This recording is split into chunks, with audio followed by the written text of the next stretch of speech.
Welcome to the Christian parent investing journey as we develop talents for purposes in life. Sometimes I find it surprising how blunt and direct to your face the Bible can be. Proverbs 26 verse 11 to 12 says, "As a dog returns to its vomit, so fools repeat their folly." Do you see a person wise in their own eyes? There is more hope for a fool than for them. I find it particularly true for me in my investing journey. That's why I intend to share with you in the coming series about my many mistakes in my past 20 years of stock investing. Hope that you didn't make those mistakes and won't be making those mistakes after learning about them. As Warren Buffett and his wise old friend Charlie Munger said it vividly.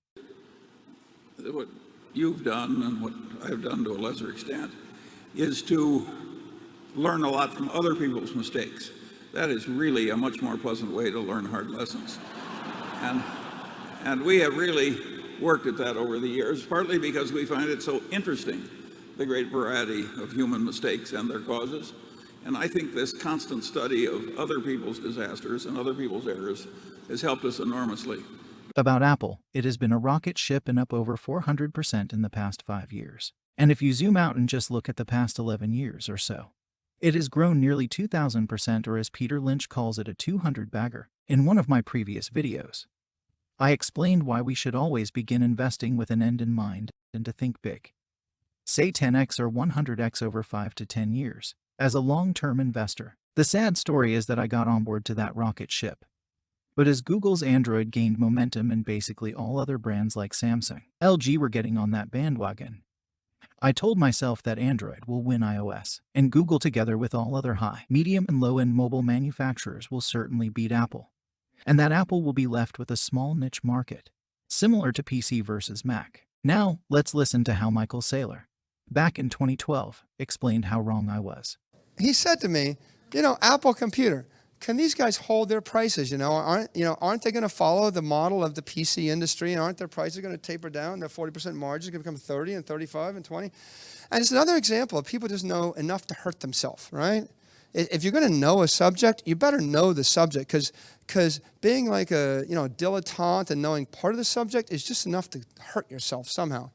And I said, no, their gross margins don't have to tailor down. I mean, if you go to France, and this is the benefit of seeing enough, you go to France, you see Bernardo Arnault runs a company, LVMH. They're selling handbags for $4,000, $3,000, $2,500 each. This is a device that women view as fashion, and it's 10,000 years old.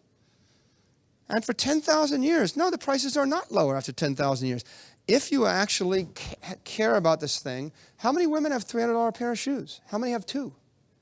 How many have more than two? Right? The truth of the matter is when the technology goes from being a utilitarian vocational brick that I put under my desk, no one gives a crap about that, to being a piece of clothing, right? A fashion statement, extension of your personality, a piece of jewelry. And iPhones, iPads, they're somewhere between clothing and jewelry and accessory. At that point, they can hold that price point forever. They can basically sell you another $500 device every 2 years forever, because everybody's got five. And the first billion people have got that, and the rest of the world's getting elevated up. I've extracted 4 key lessons from Michael. 1. Know enough to hurt. As a Google fan and a guy who thought he knew his gadgets, I was one of those people who know enough to hurt. I even saw the momentum of Android Play Store, which is the equivalent of Apple's App Store, as the number of developers and apps reported by Google was growing exponentially. I understood that smartphones are no longer just about the hardware, but more importantly the software, meaning the apps or the underlying scale of its developer ecosystem. Therefore, when those Android apps number grows exponentially, it will create a virtuous circle, as more Android apps developers will attract more smartphone manufacturers like Samsung to adopt the Android platform. Then even developers who previously only developed for iOS will start making efforts for Google's Android app ecosystem.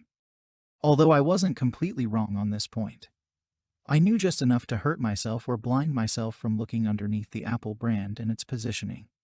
2. iPhone is not marketed as gadget, but a fashion statement. Because I thought I knew about gadgets, and so I thought I knew iPhone, iPad, or Apple as a brand behind those devices. Yes, you are right. I was dead wrong, as Michael pointed out vividly, that it's like CO2 can be in the form of water, but also in other powerful forms such as steam or ice.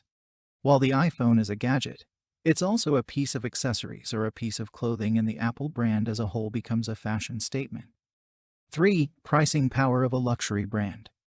The rationale of inferring iPhone prices to drop from the case of PCs, by many people including myself, was simply that we saw the price of PCs fall continuously along with wider public adoption. Therefore, it's natural to believe that smartphones in general will follow the same law of innovation diffusion and drive prices down. More importantly, back then during the iPhone 4 to iPhone 6, many OEMs like Samsung and LG were making feature-rich smartphones, while the Android was adding amazing features, which were arguably better than Apple. The world was excited about the many new smartphones offered by other companies, and it's easy to see the iPhone was losing in terms of price to feature ratio. Of course, it is now very obvious that Apple is positioned as a luxury brand, especially since it opened the first Apple stores back in 2001. By the way, according to a Forbes article, the industry critics almost universally called the move a colossal mistake. And as people visited those Apple stores, it wasn't long before we knew who really was making a colossal mistake. It was big bold moves such as the Apple stores that slowly but surely created Apple as a luxury brand. And lastly, competition is not there when Apple owns its category. When a brand has an iconic and legendary CEO like Steve Jobs, who surprised the world with a device that people don't know they want until you show it to them, Apple becomes a fashion statement. And that its logo can demand a premium as any luxury brand, together with a first-mover advantage into such a unique space. This is when we say Apple is in a category of its own, meaning there is in fact no competition. My mistake about inferring PC to Mac, or Android to iOS, is similar to people who asked Michael about Apple by inferring PC to iPhone. I know a lot about PCs. I bought 10,000, 20,000 PCs in my life. I got 3,000 sitting underneath my desks. You put a Dell computer underneath a desk, you don't care that it's loud and it's hot and it's a power hog and it's ugly and it's heavy and it's like an ugly beige cabinet with screws showing. You don't give a crap. You just want it to be $400 or $500. Okay? You put a phone in your pocket and you sleep on it or next to it. You care whether it's hot. You care what it looks like. You care the battery life. You care about the radio. This is an iPhone 5. This runs 10 times faster than an iPhone 4. There's not an 8-year-old on the planet that doesn't want an iPhone 5. Right? Who wants to wait 42 seconds to watch something download instead of 2 seconds? Nobody. Right? You don't have to be a genius to run an Apple computer. You just have to, every year, make the product a bit lighter, a bit more elegant, make it a better radio, make it a better battery, and then... Yet, even a smart guy can be wrong sometimes.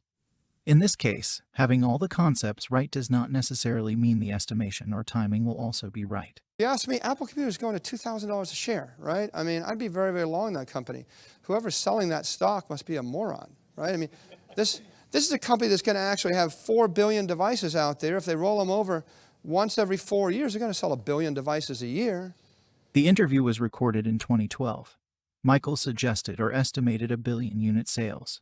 Yet 8 years later in 2020, iPhone annual unit sales never exceeded 1/5 of 1 billion, while Apple's total devices sales were only slightly above 1/3 of 1 billion. However, in terms of Apple's revenue or Apple share as an investment, he was absolutely correct. I wish I could have listened to his interview back then in 2012. Please let me know in the comments if you ever bought Apple shares and do you currently hold them. If you never bought Apple shares, will you consider buying after listening to my mistakes and the 4 lessons learned?